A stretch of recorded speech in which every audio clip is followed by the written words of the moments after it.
This is the top 100 setup for the second Death Dealer rotation. This time, instead of no ML heroes, we need one ML hero. Thankfully, small gate between this DDR rotation and the last one actually buffed Surin and gave her 100% silence on her S3. This means that we finally have an ML hero with AoE provoke slash silence slash redirected provoke. Besides the annoying options, because the annoying options are Angel of Light Angelica and Hellion Lua, who I don't actually own, but those are annoying because they're not attack skills and you have to actually hit the ads to CR push them. Surin does both, she hits them and silences them. The annoying thing is her S2 CR push, but we can tune around that. At least we have 100% now, and it's not up to RNG anymore anytime they do an ML rotation. So we have Surin, Saria, Glenn, and Achates. It's the same team, we just swapped out our debuffer for Surin. So let's go ahead and take a look at everyone's stats. Starting off with Saria. Saria just max out her damage. Make sure that she's slower than Glenn. This is actually somewhat important, but Glenn's S1 CR pushes him, so she doesn't need to be like speed for speed slower than him. It's just to make sure that she doesn't cut him after he CR pushes, which I sure hope like is the case anyways, but maybe like your attack percent gear has, or your high attack gear has a lot of speed on it or something. Just make sure she doesn't cut him. We're using Frantic Flight as her artifact, which gives us 10% crit chance, so we can go down to 90% crit chance. If you don't have this, use any sort of attack boosting artifact, and then make sure that you have the crit chance, of course. And again, Torn set, not very good here, so I just went Broken set. Next up is Glenn. For Glenn, max out his attack, give him as much attack as possible. I don't think I mentioned this last time, but generally the best way to stack attack is to get your highest attack percent sword and helmet regardless of set, and then attack percent in the rest of the slots, because any attack percent gain is just going to be from flats on your right sides. It's pretty minimal, so it's better to just use attack percent there. And for his artifact, we're using Cruel Mischief, since the damage scales based off of Glenn's attack as well, so we can just put this on him, and then Saria benefits more from the crit chance and crit damage. You don't need to touch his S3. His S1 and S2 is minor damage increase. Looking at how, like, the top 100 last rotation was not very optimized at all, so you could probably get away without these. For his skill tree, though, because I do utilize his S1 CR push for speed tuning purposes, I would say you definitely need to hit this if you want to copy this just for the 15% CR push. There's an attack one here. The HP, you can actually leave this at +2, I think. Then might as well get this on your way here. Or you could get the HP just because he does take a decent bit of damage. There's an S2 damage one here too if you want that.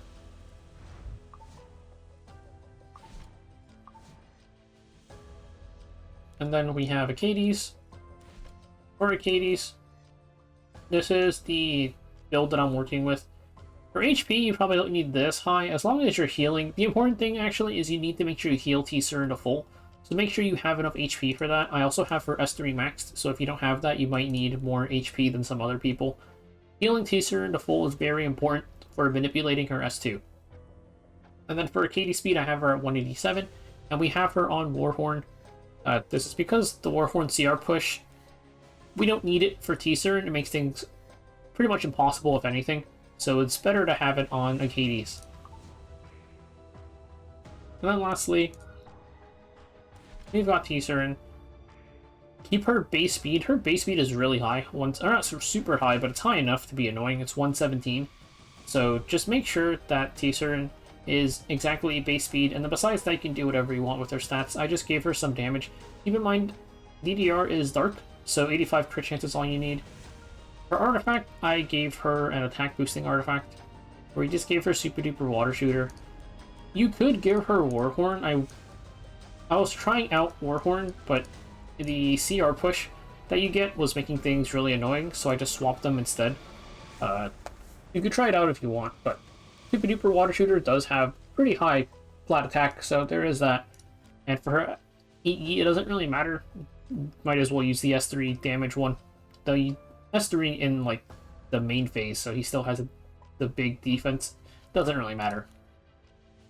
And that's pretty much it. I do have her plus 15 from like the old days when she was really good.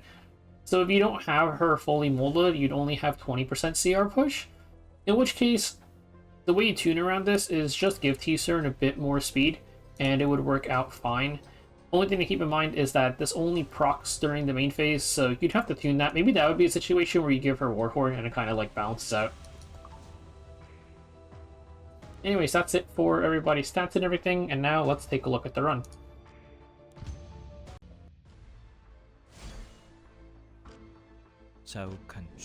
The starting CR RNG shouldn't matter too much. It looks like everybody's roughly stacked on top here. I can't tell who's below T-Surin, but I think it was Saria, because they all should be around the same speed. It looks like Glenn was a little bit far ahead here, and then T-Surin and Saria, here's their starting CRs.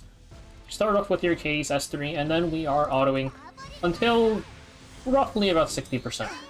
I think on this setup, actually, I just wait for the 60% for overload to go up, so we can just wait until that happens. Let's talk a little bit about some of the weird things with this team. When T-Surin drops below a certain percent of her HP, I think it's 70, I actually forgot what it was. You can see here, she's going to stealth and push up, so we have to tune around that stealth, the CR push and everything. One more thing to consider is that when you clear overload, DDR instantly takes a turn, so I also have Achates tuned so that she's going to take her turn in between T-Surin and DDR here, because this way, the Warhorn proc, this way we can cleanse, well, T-Surin self-cleanses, but we can cleanse the poisons off of everybody else, but more importantly, heal up T-Surin, because by doing that, this way T-Surin's not going to push again. She's going to stay here at this CR, which is exactly where we want her. So we're going to S3 here, and then we'll just enter the break phase. You can see here, T-Surin's going to take her hits, but she's going to be just barely high enough HP that we won't push again, so we can actually tune our break phase.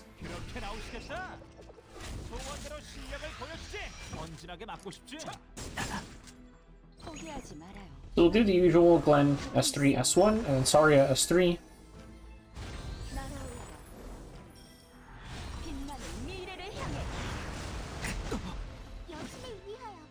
Hades, you're just going to be doing the usual, no attacking.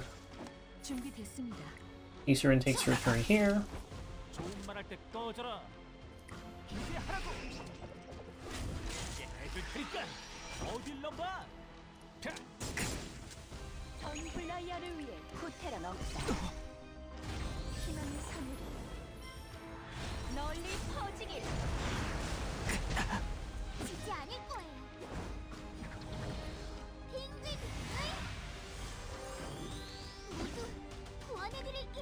We can go before Glenn here, this way we'll have our S3 up at the start of the next phase. So here there's 17% separation. There was the consideration to double S2 here for higher damage, so that is speed RNG reliant, because it's only a gap of 2%, since his S1 pushes, I think, 15? I don't know if it pushes 15 or 10 actually, we should probably check that. But let's S3, S2 here.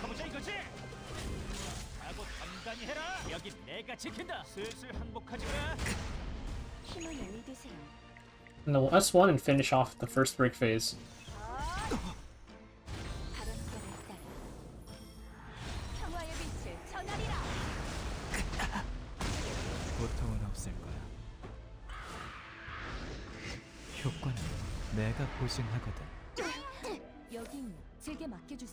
We take the Venoms here, no problem. We're just gonna S1 and then we'll cleanse and auto again.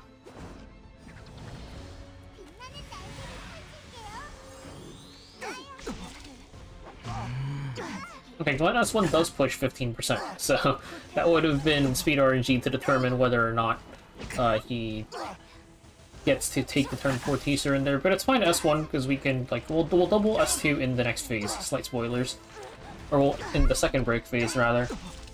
And this is the thing, if you're having, like, because if you double S2 in the break phase, that essentially cuts out 15% CR from Glenn. You can use that for tuning purposes.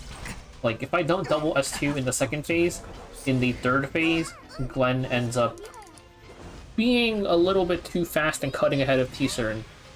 Again, we're gonna heal up here. Now we'll do our silence.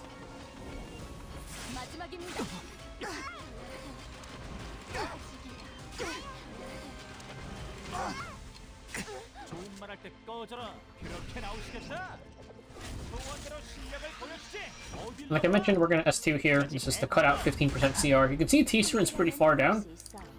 Since Glenn is higher speed than T-Surin, he's naturally going to outspeed her in this setup. So we're going to cut out 15% of his CR here.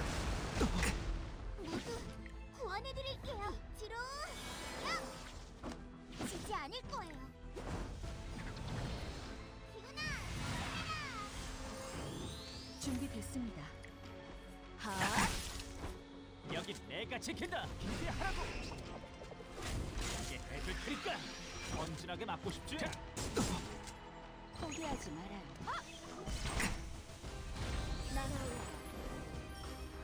빛나는 미래를 향해. 여신을 위하여. 여기 내가 지킨다. Just because I'm curious, so there's still a 15% gap here. It means that, yeah, it definitely is possible to quadruple S2. There's just mild CR RNG involved there. It'll also depend on your Glenn speed. If your Glenn is a little bit too slow, it's not going to be possible.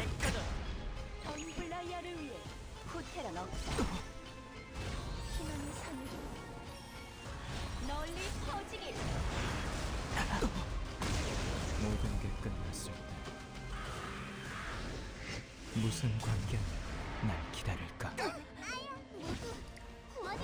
And pretty much, we're just gonna cleanse, and then it's back to auto.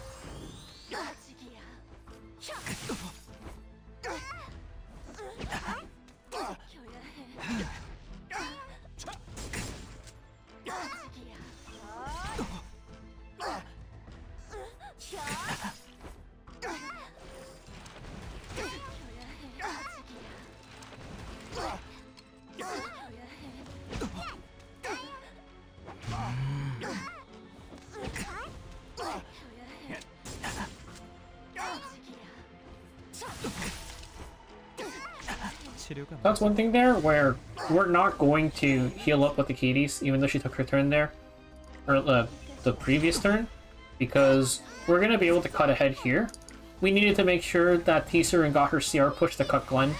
And you can see Glenn is super close to her. This is why I had to double S2 in the second phase to cut out his, to cut out his 15% CR from S1.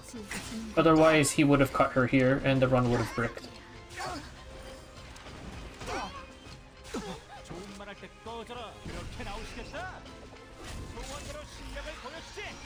And just glancing at the CRs, we can afford to double S2 here. Very slightly higher damage. We'll see at the very end, on the last Glenn turn, whether or not we can do 6 S2s.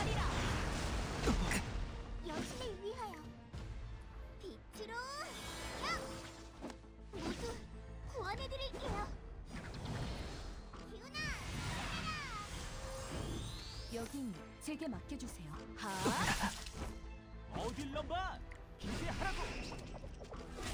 이게 해줄 테니까 여기 내가 지켜라. 포기하지 마라. 희망의 사늘이 널리 퍼지길. 지지 않을 거예요. 언진하게 맞고 싶지? Gap again, 16%, so definitely is possible to do 6 S2s. Again, remember that at the very start of this run, we actually had Glenn decently far ahead of T-Surin. So you would need either a Glenn a little bit faster than mine, though that third, like, overload phase was really close, might not be doable. I think you might have to maintain these speeds and just go for CR RNG. But it's definitely possible, you just need Glenn pretty far ahead of T-Surin to starting CR RNG.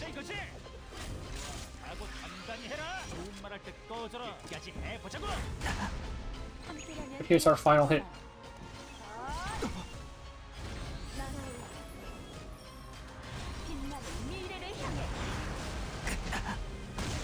자욱한 죽음의 연보가 마음에 들길.